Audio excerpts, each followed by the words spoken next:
unwind by having some wine and not taking a bath. What's up, guys? Welcome back to my channel. So I'm here today to talk about The Real Housewives of Salt Lake City, Season 4, Episode 1, Fresh Powder, Fresh Starts. So be sure to like, comment, subscribe, and let's jump right on into it. So we're here again with the Salt Lake City ladies. Last season, it kind of didn't do as well as, a lot of people were anticipating.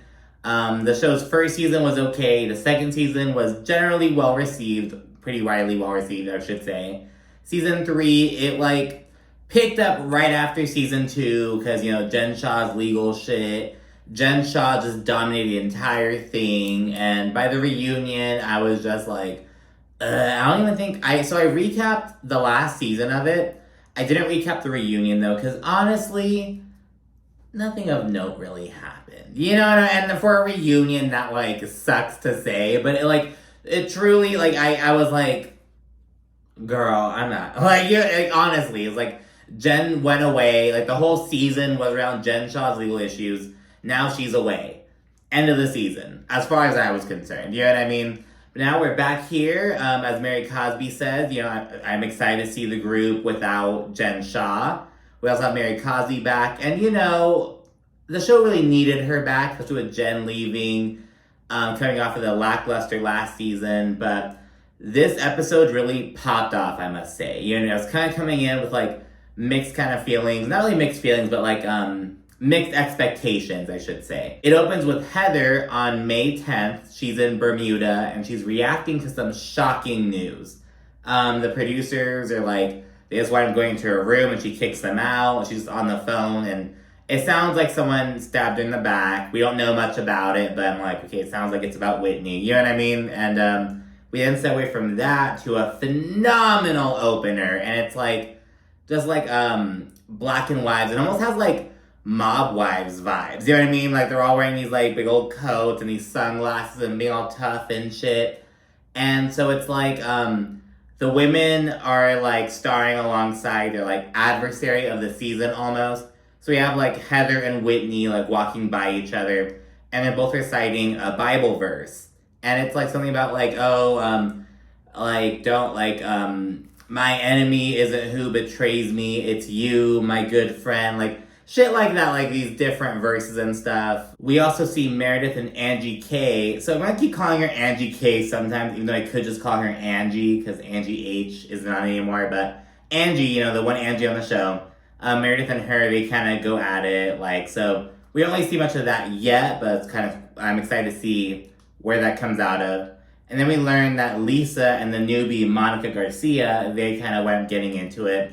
We see some bubbles of that already when Monica hits the scene, but it was a really fucking good opener, though. It gave me fucking chills. I rewatched it a few times. It was just so dramatic. The drama, it was just, so good. And it's also the wintry vibes and, the kind of black and white filter almost. It's just oh my goodness. I would include it, but it's being copyright claimed, and I'm not trying to fucking deal with that shit.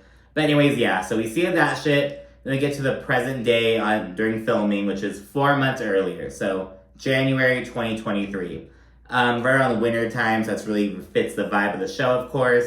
And we see Lisa on her Sundance Queen shit. She's been doing this for 14 years. She said she fucking loves it. She's it's 5 days, nonstop, no sleep, boom, boom, boom. But I come back every year. And she's they rely on me because, not everyone can pull off and execute these great events on such a short notice. But I can. So just kind of flexing real quickly. We then see Lisa and John Barlow. They're in the car together afterwards. And oh my gosh, shout out to Vince, my homie. We're talking and he was I feel John Barlow is so hot. And I'm girl, what?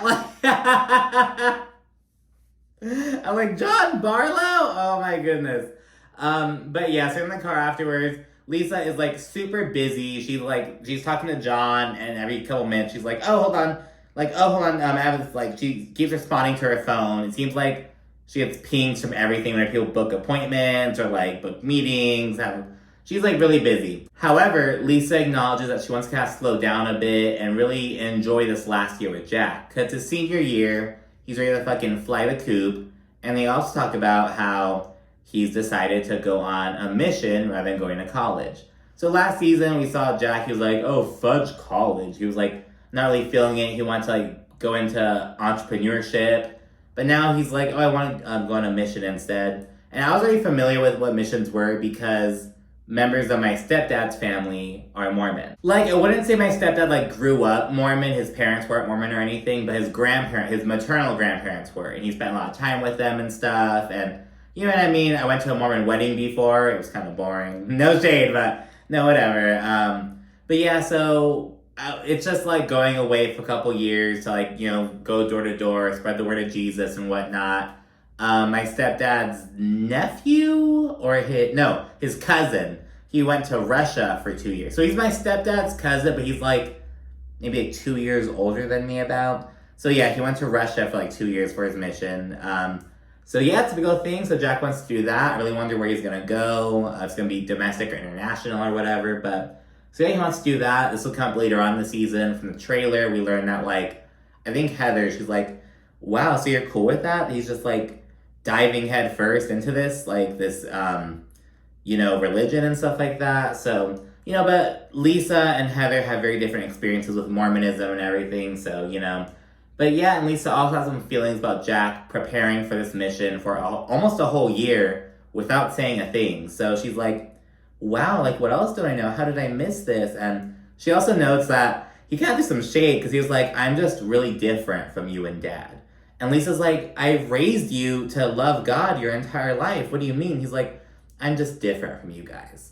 And I think he may be like kind of wanting the more kind of traditional kind of vibe. I'm noticing this kind of trend with some like, so I'm technically Gen Z, I'm 26, but like, you know, people my age and younger, a lot of people are kind of trying to shift back to like a more traditional kind of vibe. Because like, all right, we've seen the millennials kind of do their own thing, pave their own way, be Miss Independent, do all that shit. I want to kind of go a different route and go back to the roots. I'm seeing a lot of that, like, you know what I mean, in my generation, I guess. So yeah, they're talking about that. Lisa then asks John how he feels, because this whole time, Lisa's just chirping away. John's like minimally talked, and every time he does talk, it's like in response to a direct question from Lisa. She then asks him how's he feeling, and he's just kind of talking about it, and then she's like, oh, hold on, let me take care of this real quickly. Hold on.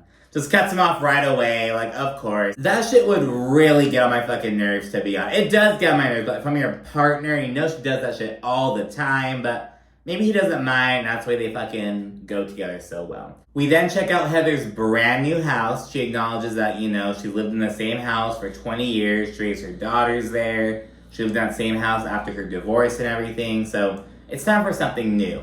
And she also notes that she released her book, she opened a second beauty lab location, so she had to move, and she moved a home 3 blocks away from her old place. And yeah, this pad has 7 bedrooms, 6 bathrooms. It's like, damn, Heather, like, first of all, how many bedrooms did your last place have?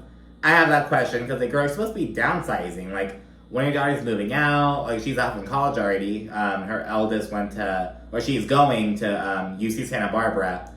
And yeah, her other 2, they're like not far behind. I think they're like 2 years apart, if I remember correctly. So girl, are you gonna have a fucking house with 7 bedrooms, like with no kids in them in a couple years?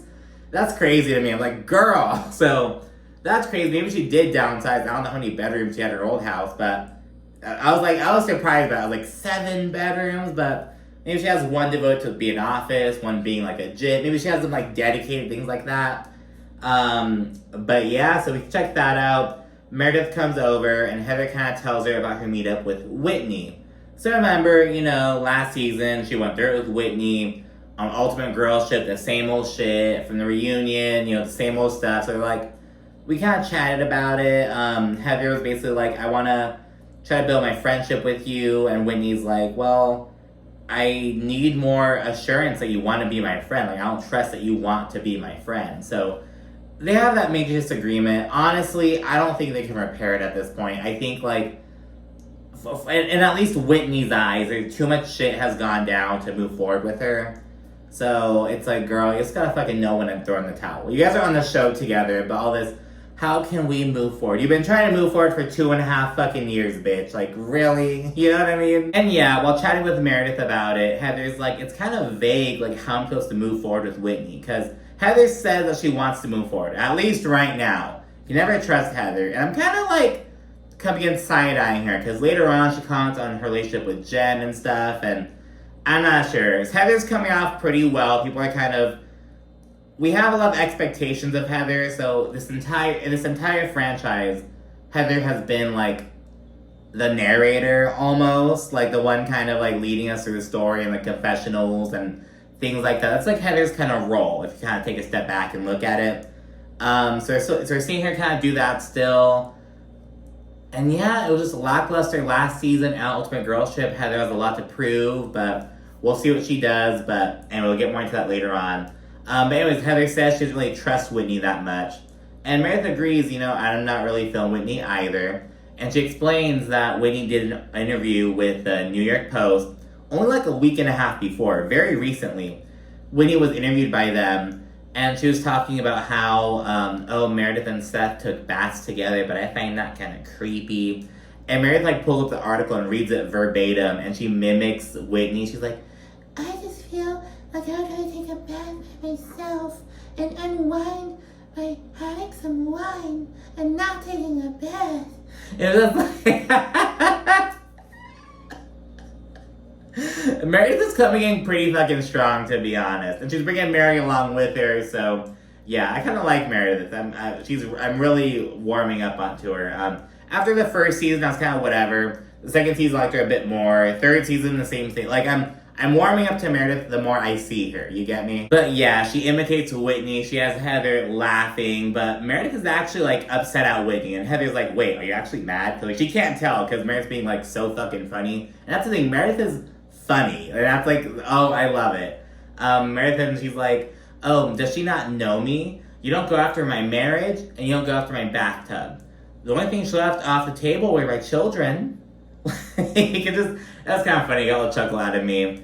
Then it's a new scene, and we have Mary Cosby making a grand entrance while on her way to Meredith's little boutique. While she's walking in, we hear all these little clips of some old things she said, "Oh, little girl," and "your kids need nutrients." And so I'm pointing that out on Twitter recently. They were like, Lisa acts all unbothered at what Mary says, but never forget that Mary, because Lisa's all about "Oh, I get fast food, I don't cook or anything." And Mary was like, "You need to feed your children nutrients." And then the next fucking episode, Lisa got a fucking hibachi grill and fucking made little vegetables. That's how you know that shit stuck. And it sounds so stupid, you need to give your kids nutrients. But that shit clearly... Oh my goodness. So yeah, she comes through. Mary shares that she cut everyone off except for Miss Meredith. Meredith acknowledges that, because when Mary left the show, she was kind of pissed at everyone, including Meredith. But Meredith really rose to the occasion. She wanted to prove to Mary that, she could rely on her as a friend, that she was there for her. So yeah, Meredith and Mary are still going strong. They sit down, kind of chit-chat. Mary says that her husband has been in Vegas for the past 6 months. She's like, yeah, it's been nice. Jill says that her son, Robert Jr., he's 20. He has a girlfriend. And she says, but people are saying that she's actually his wife. So we have to figure that out. And the producer's like, you haven't asked him? And she's like, I haven't had a chance. And you live in the same house. What? Mary's son is kind of, he's a lot like Mary, but in a different kind of way. I don't know. They're both quirky, but in their own different ways. You can just kind of, it's funny to see. Yeah, and then while they're chit-chatting, they bring up Jen.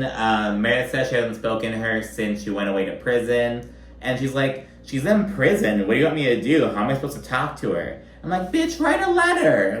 She's like, oh, she's in prison. What do you expect? I'm like, okay, just... But she's acting as though it's I can't communicate with her. She's in prison. Yes, you can, bitch. If you want to, you could. You don't have to, and I understand you not wanting to. Being no, I'm not going to talk to someone in prison. What the fuck? I'm Meredith Marks. I'm not doing that. I get it, girl, but it was kind of funny. Mary, she's like, oh, I believe in karma. I think she got what she deserved. And, when you do stupid shit, you get stupid prizes, basically. Mary's coming on strong, because remember... I think it was last year. Like last year. Someone was looking into Mary's church or something like that, and she beat the case, and she was like, "Yeah, I'm not doing any fucking fraud here, none of that bullshit I was accused of." So she's like, "I beat the allegations." She did not. So Mary's coming in strong, girl. Hurricane Mary. We then see Angie, and she meets up with the newbie, Monica Garcia. Now, they met through Jen, and they kind of grew a lot closer once Jen went away, and they're like, well, we're both picking up the pieces of these friendships. Why don't we just do it together? That's what Angie says. Lisa joins them. She says she kind of knows Monica. She's like, oh, we ran into each other at the airport. She was running an errand for Jen or something like that. But she says that when she met her, she had this super blonde hair and this fair skin. And Lisa says that, if she was in the witness protection program or in a police lineup, I wouldn't be able to pick her out of it. And Monica popped off on social media. So she uploaded this long ass fucking caption that really could have been 4 separate fucking paragraphs, to be honest. Just going on about how, she brought Shakira up and was like, oh, you're saying that Latinas can't be fair-skinned or blonde? Well, look at Shakira. And Shakira, I don't think she's naturally blonde, but there are naturally blonde, like my fucking, my maternal grandmother. She had blonde hair, blue eyes, white skin, and she was from the middle of Mexico and everything. So it just kind of depends on where you're from, basically. In Mexico, there are white people, there are people of my complexion, people deeper. It just kind of depends. Like, in Oaxaca, girl, it's totally different than if you're in Mexico City versus up in Tijuana. You know what I mean? And that's just in Mexico. You know what I mean? Same shit down in Colombia as you go down. So she's kind of expressing frustration about that. Monica also accused Lisa of coming through with the microaggressions because she was like, why was she saying she couldn't pick me out of a police lineup? Why couldn't she say crowd or at a party or whatever? Like, it's not cool of her to say that. She's then like, I'd rather look fair-skinned than look orange like you. She then posted a photo of Angie K back in the day, and she's like, do you recognize Angie from back then? Like, just going on and on and on. So it was this big old thing. I think that it really sparked some mixed reactions online. A lot of people are like, girl, first of all, feel like, girl, I'm not reading that shit. Like, congratulations, or I'm sorry, I'm not reading that. You know what I mean?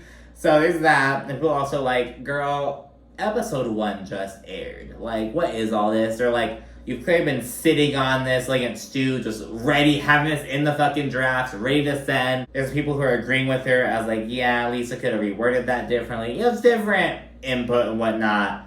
But yeah, it's just like, girl, what is this fucking big old block of fucking text? And people underestimate the power of breaking your text. Girl, it makes a world of fucking difference. Like, girl, break that shit up. For the love of God. You know what I mean? Like, damn. But anyways, back to the show. In a confessional, Monica explains that she used to be kind of an assistant for Jen. She explains it as like, someone quit, so she kind of filled in, kind of help her friend out, basically. And after a while, Jen was like, hey girl, you want to make some fucking real money? You want to make $600,000 a year? All I have to do is put this in your name, blah, blah, blah, blah, blah, blah. Like, allegedly. And Monica's like, I thought it was kind of sketchy. So she says she called her friend in the Secret Service, and he was like, stay the fuck away from Jen Shaw. She's going to prison. And she was arrested 2 months later. So she says that, and she also acknowledges that that whole thing is how she became a federal informant in Jen's trial. This got the girls talking. They're like, oh my God. They're like, whoever brought her on deserves a fucking raise. This is messy as shit, blah, blah, blah. And to be honest, I think that Monica is the reason why they gave Angie K a full-time spot in the show. To be honest, I'm just gonna fucking say it. Angie K hasn't really brought shit, so like, I'm just gonna fucking say it. After some chit-chat, Monica shares that she has 4 daughters and she's currently going through a divorce. She notes that after 4 years of marriage, she had a bit of an entanglement, which led her and her husband to getting divorced. Afterwards, they got remarried, and then they're now going through divorce again. And so yeah, they weren't like, it wasn't like, oh, he filed for divorce and then they called it off. They divorced. according to her. But they got back together. I feel like once, like, it's one thing to call off the proceedings or like go back, but like once it's said and done, girl, it is said and done, bitch. But yeah, so that happened. She's like, yeah, totally normal situation. But yeah, and her kids, and she has one who's 17, one who's 12, and her younger two, one's like 6 and one's 5. They're back to back.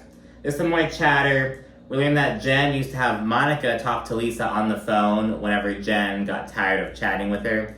And Monica's like, I could set the phone down for 2 hours and pick it up and just not miss a beat. Lisa's still talking. And I believe it, to be honest. Lisa, she just loves this chit chat and, you know what I mean? She just dominates conversations, basically. While talking, of course, Lisa's like, oh, I've never even cooked eggs. I've literally never cooked an egg before. And Monica's like, oh, does your husband cook? And Lisa's like, oh yeah, John is a wonderful cook. And she's like, oh wow, you know, you're really privileged. Like, that's lucky. That's privilege right there. And Lisa's like, she makes this look. She didn't say anything, but she like cuts a look at Monica and it's just kind of like, bitch, what the fuck do you mean? Like, and granted, you know, just fucking, you're so lucky you have, like, every relationship is different. Lisa then notes that she and John are going on 20 years of marriage and she's super excited. And Monica says that's crazy seeing Lisa pretend like she's living this perfect life. In the confessional, of course, not the fucking table.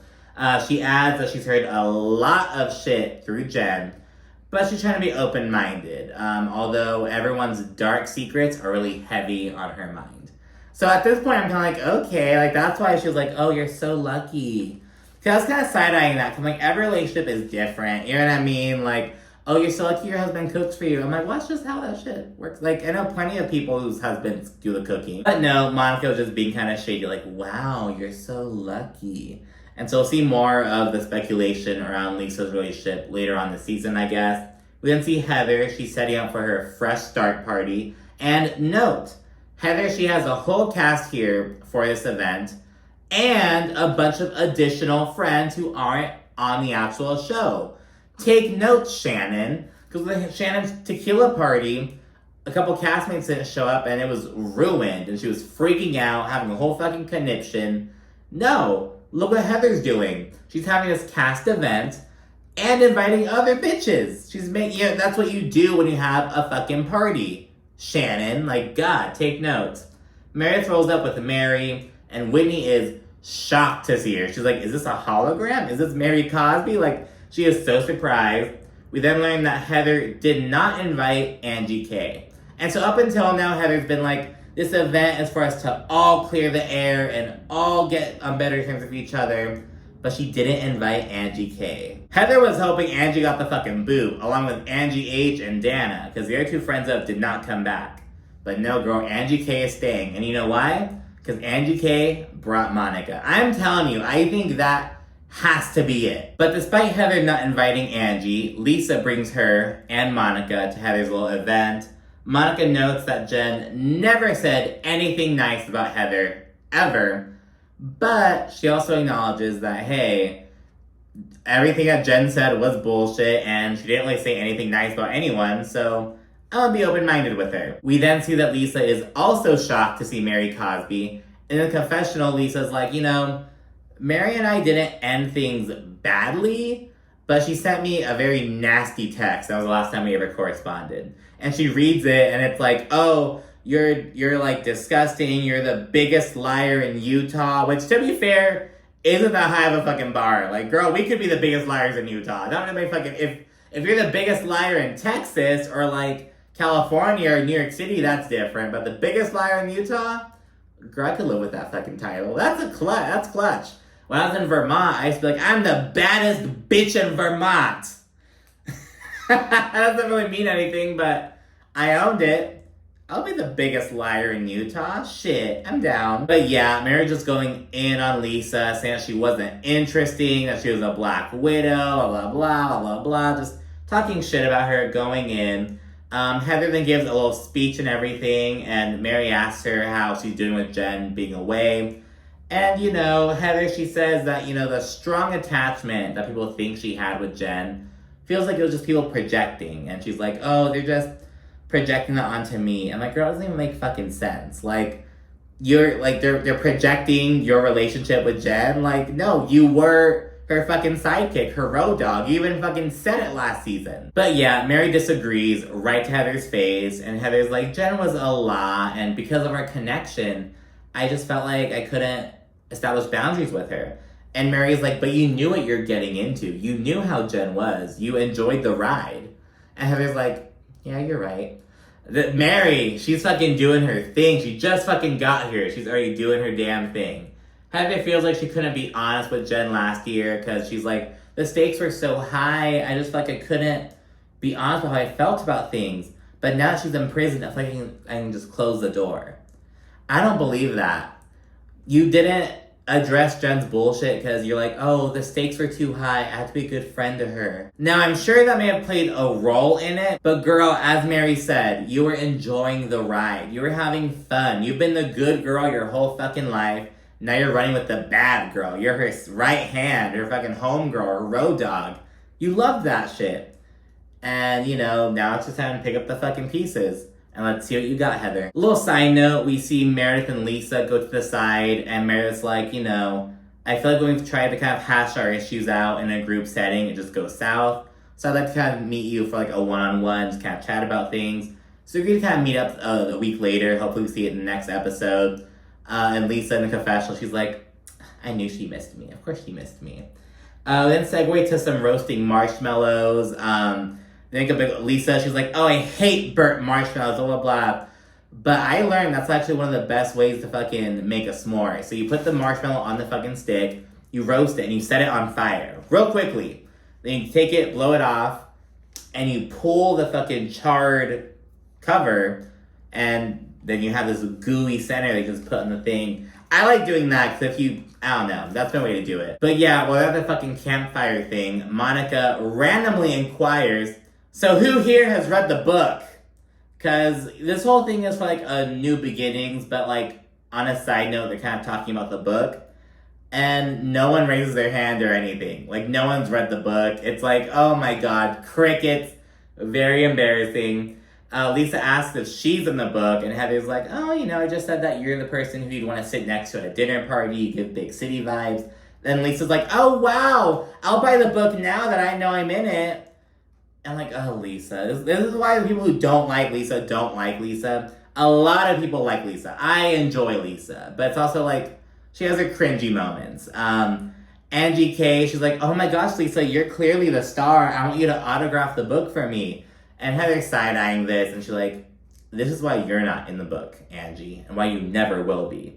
Heather's probably so pissed that Angie got on full-time to be Heather does not like Angie K. So yeah, they do that, then they kind of disperse a little bit, and we see Meredith, Heather, and Whitney together. Just real quickly, they're kind of by a little bar area. They chat about how Whitney and Heather's whole shtick was like, oh, we're the buzzin' cousins, like, that's our thing. And Heather's like, and when we say buzzin', we mean off of alcohol. Just being a stupid follow-up comment to an obvious reference. Whitney's then like, or other substances that will not be named. And she's like, it's legal now. And in Utah, it's medically legal, not recreationally. I don't know. One of my homie who lives in Massachusetts, where it's like recreationally legal, he got a medical card. And I'm like, why would you get a medical card if you live in a legal state? And he's like, oh, I don't get taxed, and I can go into separate line at dispensaries. But I'm like, I don't want the record of me having a medical card though. Like, hell no. I don't want that shit on file. I'm like a big old Dale Gribble from a King of the Hill fans. I'm like, no. So yeah. But anyways, when Whitney brings this up, Heather's like, when did Special K become legal? Talking about ketamine. And they're just kind of chit-chatting. Whitney's like, oh no, I would never do Special K. I would die, oh my goodness. And Meredith is like, oh, but you want to accuse me of doing it, huh? And of being a pill popper? This big old fucking thing. Because last season, like during the actual season, Lisa said something about Meredith being a pill popper or some shit. And at the reunion, she switched it to, oh, Jen said something about Meredith doing ketamine. Ketamine isn't a pill. It's a like liquid you like inject. It's not a pill. So let's get that out there. So yeah, they bring that up. Whitney, she like I didn't say that at all. And she's like, the first time I heard that was at the reunion, and it was from Lisa. However, Meredith says that Whitney was the source of that, and she also points out that she's had a lot to say about her in the press. And at this point, Heather says that she regrets her whole Special K joke. She's like, oh my god, I wouldn't have said anything if we knew it would lead to this. But Meredith was already ready, girl. You can't fault yourself for that. She was gonna find a way to like check Whitney's ass. You just gave her the perfect opportunity. You know, not all on you. Heather then kind of moseys off, and Meredith says, you know, I don't think that you own your shit, Whitney, like you say you do. Because Whitney's whole thing is, if I had said it, I would own it. If I was wrong, I would own it. Meredith's like, I don't think you would. I really don't think you would. She mentions how they were cool with each other after the reunion, but now she's seeing all this shit in New York Post, and about, oh, how I'm dirty because I like to bathe with Seth. But Whitney says that was fun shade.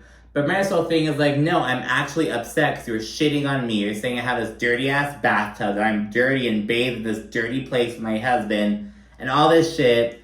In the confessional, Whitney's like, I wasn't talking crap about Meredith's house. I don't even know what rental home she's living in right now. And then we see that over the past 4 years that we've known Meredith, she's lived in different rental homes throughout Park City. They're all fabulous, but girl, and I know that she's like, oh, we have to be ready to move for Seth's job. But girl, your job is keeping you in Salt Lake City now. Like, and it has for the past 4 years. So yeah, that's kind of funny. People on Twitter were like, look at Portia and Candace teaching Whitney words. Like, oh, fun shade. Whitney then says that she was just commenting on the idea of bathing with another person. It wasn't about Meredith and her husband or her house or the bathtub or anything. It was just about the concept. But Meredith's whole thing is like, well, did I make shady jokes when you were getting naked and painting with your husband? Did I say, I wonder if she's getting bacteria in her vagina? And Whitney's like, Meredith, I was just commenting on bathing with someone. I did not mean for it to be this whole thing. I apologize. And yeah, and she also says that she knows that Meredith's bathtub is immaculate. She's like, I know your bathtub is clean, okay? Like, I'm sorry, I get it. At that point, Whitney's like, okay, can you just not hold a grudge, please? Can we just move on? And this prompts Meredith to be like, I never hold grudges. I don't. I never hold a grudge. But other people, including Lisa Barlow, disagree with that. They both agree that they really don't trust each other at this point. Whitney asks, what Meredith needs to move on. And Meredith's like, I'm just digesting it all. We can just kind of see how it plays out. Which is a more straightforward answer than Whitney's giving Heather when she's asking her what she needs. You know what I mean? Whitney predicts, though, that the whole creepy bathtub thing is going to haunt her. She's then like, it's always something with Meredith. I'm like, now, Whitney, girl, you're the one who went to New York Post, opened your fucking mouth, and said this shit. It's not always something with Meredith. It's always something with you, girl. Like, take a look in the fucking mirror. And yeah, then the party ends with a little fucking snowball fight, which Mary politely sits out, predictably. But yeah, she's like, it's like Lord of the Flies, which is another book that they probably didn't read. Which that was a fun little ending to the episode.